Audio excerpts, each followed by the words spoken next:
Doutor Belísio Neto, seja bem-vindo hoje aqui ao nosso Panorama 95. Bom dia. Bom dia, Marcos. Bom dia, Geraldinho. Bom dia a todos os ouvintes, internautas, a todos que nos ouvem, nos escutam. Satisfação imensa participar mais uma vez aqui do programa, tentando sempre levar uma mensagem sobre a saúde do paciente idoso. E hoje o nosso tema é justamente urgências no idoso. Isso. A gente tem notado que as pessoas estão angustiadas, logicamente, com tudo que vem acontecendo e tem deixado os pacientes muitas vezes em casa por mais tempo do que deveria. Não tem procurado serviço de saúde exatamente com medo de ser contaminado. E isso é um grande mito, né? Principalmente para o idoso que não tem tempo de esperar um dia ou dois para que suas necessidades sejam alcançadas, né? Suas necessidades sejam feitas. Então, o tema de saúde, a gente vive num momento extremamente crítico, né? Vocês devem ter noticiado aí de muita angústia sobre a questão dos leitos críticos, e a gente tenta hoje levar essa mensagem do que realmente é uma urgência, do que realmente as famílias devem se preocupar em levar os pacientes para um pronto-socorro. Logicamente que todo idoso que adoece, você percebeu que ele está adoecido, você deve levar. Por outro lado, Marcos, a questão das urgências não quer dizer também que os pacientes idosos só devem ser levados em casos de urgência. De urgência não. Muitos pacientes vão para uma urgência e, na verdade, ali a gente detecta que ele deve ser acompanhado por N motivos. Se ele tivesse vindo antes da urgência, ele não estaria provavelmente sofrendo tanto com aquela urgência. Então, deixo sempre aquela mensagem do acompanhamento geriátrico, do acompanhamento do paciente e periodicamente o paciente idoso e periodicamente a seu médico geriatra para evitar exatamente que ele seja pego de surpresa com algumas urgências geriátricas. Então, a primeira delas, a mais comum, a que mais deixa as pessoas assim angustiadas, é o delírio, é a confusão mental aguda, é aquele quadro que o paciente está bem e de uma hora para outra ele começa a ter confusão mental, começa a ter alucinações, fica inquieto, alterar o sono, ele fica sem dormir de noite e às vezes dormindo o dia. E essa alteração, obrigado minha amiga Fatinha, isso só Deus vai agradecer a você, vai poder pagar o que você faz por mim. Bom, então a confusão mental, o delírio, o paciente está delirando, é diferente, Marcos, do paciente que tem demência e ele tem delírios esporadicamente. É aquela confusão que o paciente estava num estado basal X e ele começou a se alterar. Por mais que as famílias não saibam a causa, mas ali tem alguma coisa que está afetando aquele paciente idoso. Ali deve ser levado para o pronto-socorro. É uma via comum de várias doenças, de gravidade de várias doenças. Pode ser uma infecção, então, uma via comum é a confusão mental. Pode ser uma desidratação, pode ser um distúrbio eletrolítico, um exame que pode estar alterado. E ele pode estar, e ele faz esse delírio. Os pacientes que têm uma reserva cognitiva, eles são mais suscetíveis a delirar, são aqueles que têm demência ou aqueles que estão próximos a evoluir para uma demência. Então, fez confusão mental, se agitou nas últimas horas, nos últimos dias, um paciente que mesmo que ele fosse demenciado, ele está muito pior, está muito agitado, você tem que procurar um serviço médico. Isso pode ser grave, pode ser um infarto, e ele não sabe dizer, ou ele não se apresentar da forma que o infarto se apresenta tipicamente como uma dor no peito, que vai para o braço, para a mandíbula. Então, delirou, é uma emergência, fez confusão mental, desorientou, ou por outro lado, ficou muito sonolento demais de um dia para outro. Urgência é uma coisa que acontece de um dia para outro. Esse paciente está merecendo ser avaliado em caráter de urgência. Tem que tentar conseguir um encaixe, tem que tentar ir no pronto-socorro, tem que tentar ver alguém. Como é que eu sei, por exemplo, que um idoso está em confusão mental? Bom, a gente tem alguns critérios para considerar que ele está em delírio. Essa alteração mental ela tem que ser aguda, ou seja, nas últimas horas, não pode ser uma coisa que ele venha há 6 meses desse jeito. Aguda, tem que flutuar o caráter do delírio, ele é flutuante, ora ele está bem, ora ele tá quase normal. Tem um déficit de atenção importante, ele não consegue fixar a atenção em você, e o pensamento é desorganizado, ele não conversa nada com nada, ele fica conversando às vezes coisa que não existe, por vezes tendo alucinações, altera o sono, o delírio hiperativo, que é o delírio que ele fica muito agitado, fica muito inquieto, é fácil de ver. O que é mais difícil de ver é aquele delírio hipoativo. O paciente fica sonolento o dia todo, você chama, tenta concentrar a atenção dele, ele não consegue, às vezes ele acorda, às vezes ele não acorda. Então esse caráter flutuante, de poucos dias ou poucas horas, e com essa desorganização do pensamento, o paciente está alterado psiquicamente, não consegue focar a atenção, e isso é uma confusão mental. Ele está desorientado. Meu pai, minha mãe, meu avô, minha avó, doutor, ele não sabe mais nada com nada. Aí você pergunta, mas ele já vinha assim? Não, foi de uma hora para outra, ele está conversando demais, está agitado, não dorme, e conversando coisa que não existe. É mais ou menos assim, em linhas gerais. Esse é o delírio hiperativo. Ou o hipoativo, que é aquele que ele dorme demais. É uma urgência que a família deve procurar, sim, o pronto-socorro. E, no caso, quais são as mais comuns? Se falando, por exemplo, essa questão de urgência e emergência do paciente idoso, quais são as mais comuns e como o cuidador ou até o familiar deve lidar com essa urgência? Pronto. As mais comuns, né? São delírio, né? As doenças cerebrovasculares e cardiovasculares, o AVC, o infarto. As quedas, são emergências que a gente vai orientar como é que faz o cuidador, são basicamente essas urgências. Tem as urgências infecciosas, metabólicas, que a gente vai falar. O delírio reconhece com o cuidador que sabe que o seu paciente não está bem da cabeça, ele está agitado, ele não está, ou ele está dormindo demais. As doenças cerebrovasculares, o AVC, qual é a forma de reconhecer? O paciente geralmente perde perde a fala, né? Ele fica com uma voz embuloada, ele perde a força num braço, ele não consegue ter a mesma força de um braço do que no outro. Geralmente é um paciente que tem histórico de hipertensão, de diabetes. Isso acontece de uma hora para outra. Eles reconhecem mais ou menos dessa forma. Você pede para ele olhar para os dois lados, pede para ele fechar a boca com força, você vai ver que ele tem um déficit de força, levantar o braço. E aí, isso até na televisão tem uma campanha da Sociedade Brasileira de AVC, recomendando quais os sinais que a gente deve reconhecer um AVC. E são esses, são sinais de perda de força de um lado, a voz embuloada, em pacientes que têm alto risco de ter, que é hipertensos, diabéticos, pacientes idosos, obesos, que têm alguma história familiar. Então, o AVC é outra urgência. Ele desmaiou, perdeu a força de um lado, ficou com a voz embuloada, é outra emergência que acontece com frequência. Eu falo a questão do acompanhamento, Marcos, porque o AVC, a gente pode prevenir, é uma doença prevenível.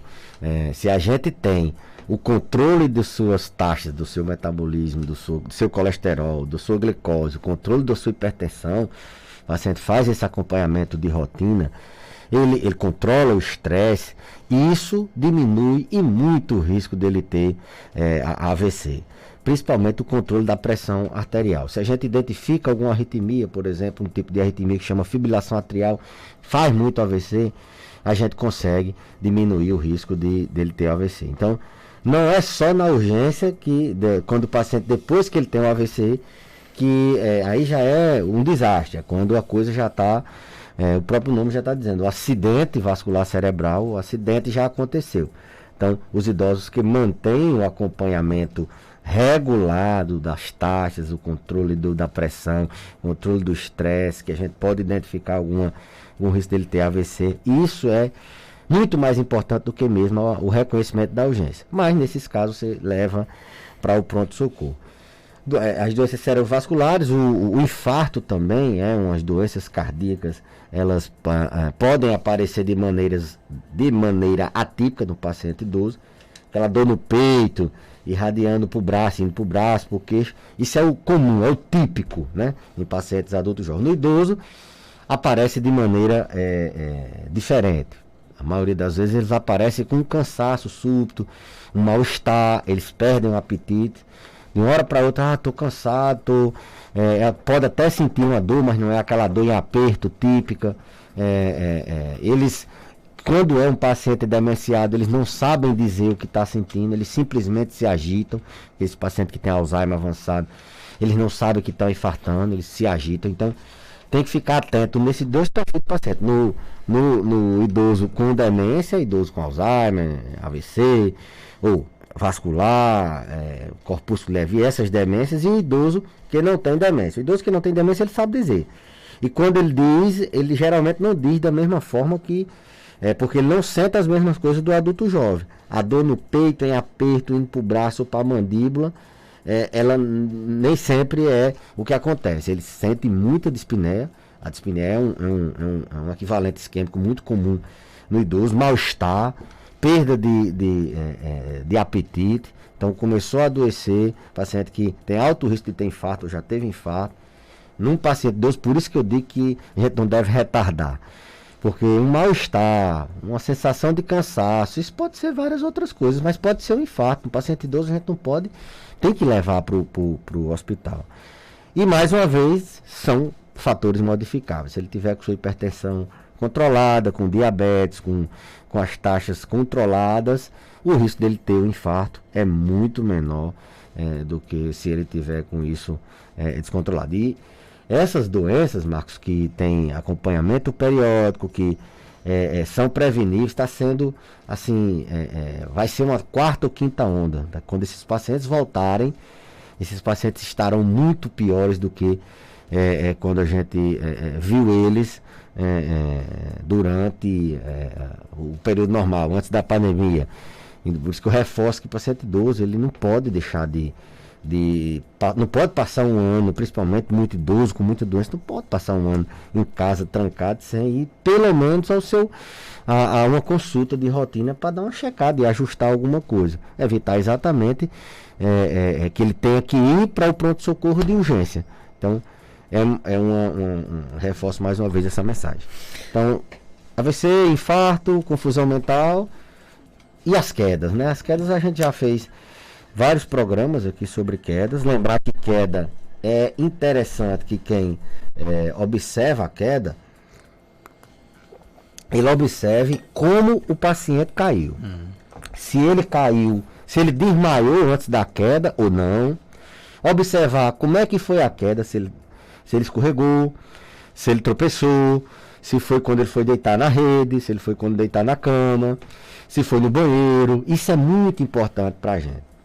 Porque além da gente orientar intervenções nesse ambiente, além da gente guiar nosso raciocínio, se ele desmaiou antes de cair, a gente vai pensar no AVC, numa arritmia, em alguma causa de doença que fez ele cair.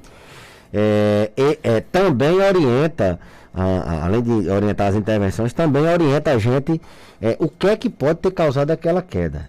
É muito comum a queda, o paciente achar, não, ele cai, doutor, trouxe ele porque ele sofreu uma queda. Mas esse paciente, muitas vezes ele já cai porque ele já tem alguma doença em curso, uma infecção, por exemplo. Tem infecção urinária ali, ela não apresenta sintomas, ainda não deu febre, o paciente, a pessoa ficar fraca, ele sofreu a queda. O que chama a atenção? A queda. Mas por que é que ele caiu? Se não for uma causa assim muito visível de um tropeção, foi uma queda meio esquisita, você pode procurar alguma coisa que tem, ou infecção, ou mesmo uma doença mais grave, um infarto, um AVC, ou ele está desidratado, ou ele fez uma hipoglicemia, ou o diabetes está descontrolado, está muito alto. Então a queda é um evento sentinela. Muita doença, ela faz a sua urgência através de uma queda. Queda não é só acidente de tropeçar, não. O paciente, quando adoece, ele cai também. Ele fica fraco, das pernas, ele fica vulnerável. O pé das pernas. Fica caindo das pernas, fica vulnerável. Então, é mais importante do que só ver a queda e se arranhou o braço ou se quebrou algum osso. É tão importante também você ver o mecanismo de queda. Como é que ele foi que caiu, se ele desmaiou, se ele não desmaiou, se foi uma queda, ele já vinha sofrendo algumas quedas, vinha fraco. E se faz um recordatório se dias antes ele tinha algum outro sintoma. Eu acho que as 4 principais, Marcos, emergências, existem várias outras emergências. Emergências infecciosas, gripe, pneumonia, isso poderia ser um programa inteiro, mas eu acredito que as 4 delirou, sentiu algum desconforto, um cansaço estranho no paciente de alto risco, perdeu a força de um lado, ou sofreu uma queda, isso deve ser levado para o pronto-socorro e ser intervido de imediato. Claro que um assunto puxa o outro, e essa questão de queda na pessoa idosa é crucial, né? A queda sempre é um evento catastrófico. Uma queda, por mais simples que seja no idoso, Marcos, ela é como se fosse um caminhão passando por cima de qualquer pessoa. Eu sempre digo, o idoso quando cai ele não quebra não, ele se desmancha, ele se esbagaça, né?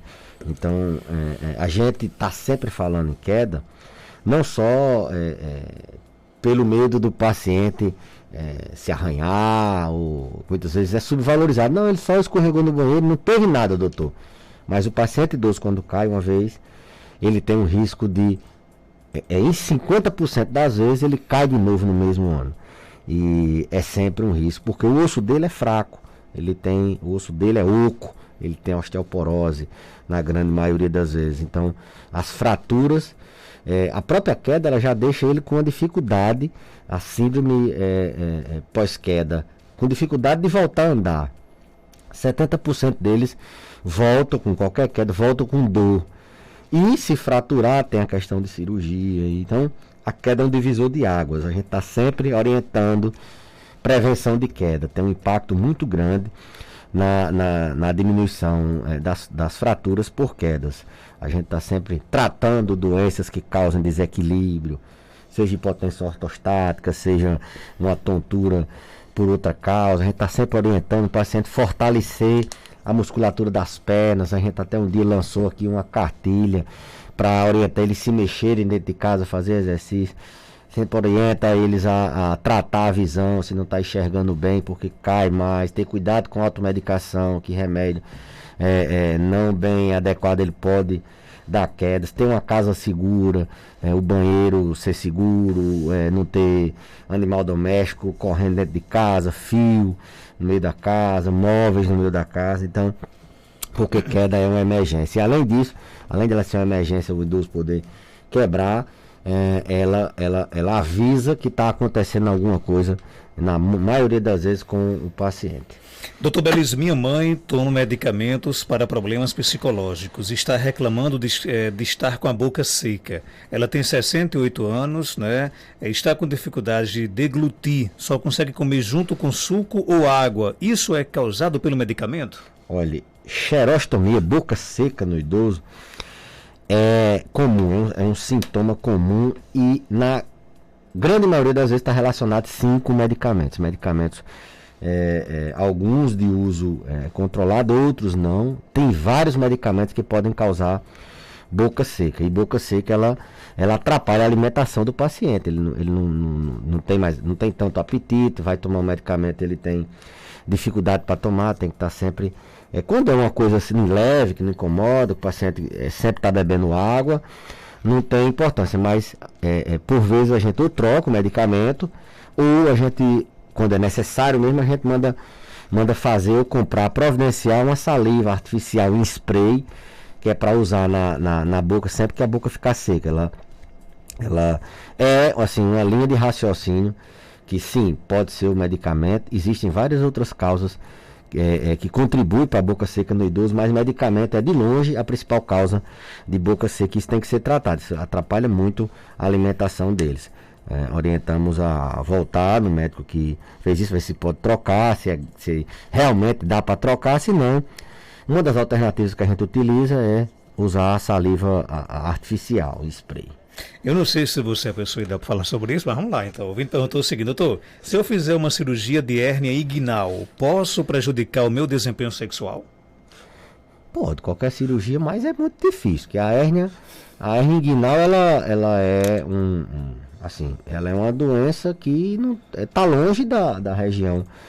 É raríssimo, nunca ouvi falar que uma cirurgia de hérnia dá disfunção sexual. Pode fazer seguramente. É diferente na próstata, que mexe com inervações, com estruturas que trabalham no mecanismo da ereção. A hérnia inguinal não, pode fazer tranquilo sua cirurgia. Fique tranquilo, nossa amiga. Fique pode tranquilo. Fazer, viu? Deixa eu abraçar aqui quem está aqui ouvindo a gente. Está devendo até uma entrevista aqui no programa. É o grande Dr. Marcos Túlio, né? Está aqui dizendo o seguinte: envelhecer sob os cuidados de um geriatra competente como o Dr. Belísio certamente garante uma velhice com mais longevidade, independência e qualidade de vida, né? Rapaz, obrigado. Inclusive, hoje é o março azul, né? Março é o mês de alusão de prevenção do câncer de intestino, câncer de colo, né? Acho que se você Vamos trazer o Dr. Marcos, você está devendo uma entrevista, só tem que encontrar um espaço na agenda dele, não tem uma agenda muito cheia, né? Não, mas a gente encontra. Você traz ele aqui. Porque realmente ele tem várias atividades, ele trabalha em Guamaré também, e lá a vida dele, assim, de fazer exame, essas coisas, a gente sempre que sai do consultório, ele ainda está por lá, mas dá seu jeito. Esse mês eu acho que é importante ele vir, mês de prevenção ao câncer de colo. Mandar um abraço para Dr. Marcos Túlio, para todos os colegas que trabalham na clínica Santé, onde a gente está hoje trabalhando. Doutor Belísio, você está, inclusive, aproveitar aqui a ocasião, na clínica Santé, não é isso? Isso, lá na clínica do Dr. Marcos Túlio, na rua da UFRN, na rua das clínicas, né? Outra pergunta aqui chegando, doutor Belísio: meu pai tem 89 anos de idade e insiste em caminhar sem máscara, o que é que eu faço? 89 anos, insiste em caminhar sem máscara, né? 89 deve estar se vacinando esses dias, né? Mas a questão da vacina, ela demora alguns dias para fazer efeito. O paciente com 1 mês ou 2 é que vai estar com os anticorpos aí funcionando bem. A caminhada, Marcos, assim, é porque a gente às vezes dá uma orientação assim, em público e pego o corte do que você disse. A caminhada, assim, o paciente for sozinho, o paciente de 89 anos, não tem problema para a saúde dele. Entretanto, para a saúde coletiva, as autoridades sanitárias proibiram andar sem máscara, não foi? Em ambiente público. Exatamente. Então, se não tivesse essa proibição legal, assim, como médico, eu não, se fosse só ele caminhando ali, não tinha problema não. Um ambiente tranquilo, né? Ele tem que seguir a lei, todo mundo. Isso é uma questão de coletividade, né? Tem que seguir as ordens. Então, teimosia, onde eu vou fazer um programa aqui sobre teimosia no idoso. O que é que pode ser a teimosia no idoso? Porque eles têm essa dificuldade, às vezes, de, se a gente não conversar direitinho, for tentar impor, eles não obedecem. Deixa eu abraçar aqui também outra figuraça, quero muito bem, o doutor Anchieta, lá em Jardim do Estridó, aqui lhe mandando um abraço, parabenizando aqui o doutor Belísio pelos assuntos importantes, né?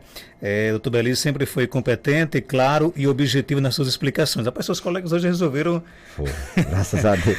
Mandar um abraço. Parabéns aqui. Mandar um abraço para o doutor Anchieta aí, um amigo que mora aqui no meu coração. Trabalhei lá em Jardim também por um tempo e fui acolhido por esse grande médico, de muita experiência, muito bom médico, ultrassonografista e grande médico. Obrigado, Tocheta, e fique sempre por aí que a gente está tentando levar o melhor. A gente estava aqui terça-feira naquela expectativa, e aí quinta chegou, né? Chegou, vou até trocar de máscara, viu? Pode ser? Vamos lá, rapidinho aí. Pai, me pediram aqui quando eu ia. Pronto, aí Pedir aqui uma máscara belíssima. Para quem está em casa nos assistindo pelo Facebook, pelo YouTube, pela TV Curtição, né? Onde é que eu encontro uma máscara dessa? Eu queria uma pra mim. Está difícil agora. Mas quem fez para você? Isso aqui foi uma paciente lá de Jardim de Siridó. Ela trouxe de presente para mim. Vou descobrir quem é essa paciente, vou pedir uma para mim. Máscara do Mengão. A gente prometeu de vir de roupa, né? De camisa do Flamengo semana passada. Eu acabei esquecendo. Foi, mas aí também eu disse, rapaz, o ambiente não está muito bom. A gente não está... Vamos ali comemorar um pouquinho. Muita Ave Maria, esses dias tem sido de muita dificuldade lá na UTI, muita gente conhecida, muita gente grave, e a gente está buscando... A situação está muito tensa para nós, né, para as famílias que perdem nem se fala, para quem está doente nem se fala, mas para nós que somos profissionais da linha de frente, somos seres humanos, tem sido uma batalha, a gente está exausto, a gente está um ano aí com dificuldade extrema psicológica. É muita gente conhecida agora, gente nova, e a gente não consegue se mexer muito, tenta de tudo que é jeito, pede ajuda Aonde você imaginar, a gente pede ajuda de colega profissional, de uma segunda opinião, e as coisas não têm andado e não canto, não é só aqui em Caicó não, é difícil mesmo, a doença é grave. Para fechar, o nosso vídeo pergunta: meu avô tem 53 anos e ronca muito, ronca alto, escuto com distância de 7 metros. É normal isso? Não. Roncar, além do risco da gente perder o companheiro, tem outros problemas, né? O ronco geralmente está associado a uma doença chamada apneia do sono, onde o paciente, por algum momento, ele fica sem a passagem do ar e ele dá despertares durante a noite. Isso faz com que ele tenha sono durante o dia, né? Ele fique sonolento, pode ficar sonolento durante o dia e tenha aumento do seu risco cardiovascular. Quem tem apneia do sono tem um maior risco de ter hipertensão, tem um maior risco de controlar a pressão arterial. O paciente já hipertenso, ele tem dificuldade no controle da pressão. Ele tem um risco maior de ter demência. Pacientes que têm apneia do sono, eles demenciam mais. Então, roncar é sempre bom, procurar ajuda, saber se só uma perda de peso, se tem alguma malformação que dê para tratar, ou se há algum medicamento para induzir o sono, dá muito ronco, e isso pode ser um marcador de piora em alguns outros aspectos, como na mente, dando demência, como no coração, aumentando o risco de infarto, e no próprio qualidade de vida, que o paciente passa a noite roncando e o dia querendo dormir. Ok, então pergunta, às vezes eu não gosto de fazer esse tipo de pergunta, eu até peço para que os ouvintes não mandem, mas com respeito ao nosso ouvinte eu vou fazer. Nosso ouvinte Ranieri Fortunato está perguntando ao Dr. Belisa o que é que você acha do VAR. Eu acho isso uma pergunta desrespeitosa. O VAR, aquele mesmo VAR que deu aquele pênalti de Rodrigo Dourado contra o Vasco. Aquele mesmo... O Vasco dele está rebaixado, inclusive. Né? Aquele mesmo VAR que deu o pênalti do Inter no final do jogo contra o Bragantino, com aquela bola que bateu na barriga e eles acham que foi na mão. Esse VAR aí talvez tenha sido o mesmo VAR que não marcou um pênalti, que não foi pênalti contra o Flamengo. Eu acho que assim, procurar um balde para chorar bastante, curtir a Série B, Ranieri, que o Vascão foi para a Série B. E eu acho que o Flamengo deveria entrar na justiça para denunciar a arbitragem brasileira, porque nós somos muito prejudicados pela arbitragem. Se for botar na balança, eu não sei por que estão falando em VAR aí não, porque o VAR, os lances contra o Internacional, aqueles VAR, foram todo um pedimento claro. No último jogo contra o Corinthians, eu não sei por que estão falando isso não. Eu acho que se tem um time que está sob júdice, é o Internacional, por causa daquele gol de Rodrigo Dourado, que o Vasco de Ranieri colocou na justiça. É verdade. A gente não está sob júdice, o título está lá na Gávea, o Octa, e beijinho no ombro. Doutor Belisa, um abraço, até terça-feira, se Deus quiser. Um abraço e até a próxima terça-feira, se Deus quiser, com muita chuva e muita saúde para todos. Olha, gente, o clima tá tenso, a gente também tem que descontrair um pouco, né? Porque senão você não aguenta realmente aí enfrentar a vida. A gente brinca com essa questão dos vascaínos, dos botafoguenses, mas a gente tem um respeito imenso aí por todos os torcedores, e o esporte, ele proporciona esse tipo de situação, de você brincar realmente um com o outro, né? Claro, dentro do respeito. Eu volto já para conversar com a nossa diretora da UFRN aqui do Seridó, Sandra Kelly. Daqui a pouco participa aqui do nosso Panorama 95. Eu volto já, é rapidinho daqui a pouco, após o nosso intervalo comercial. Dr. Belísio Neto Geriatra comunica que está atendendo em novo endereço. O seu consultório agora é na Clínica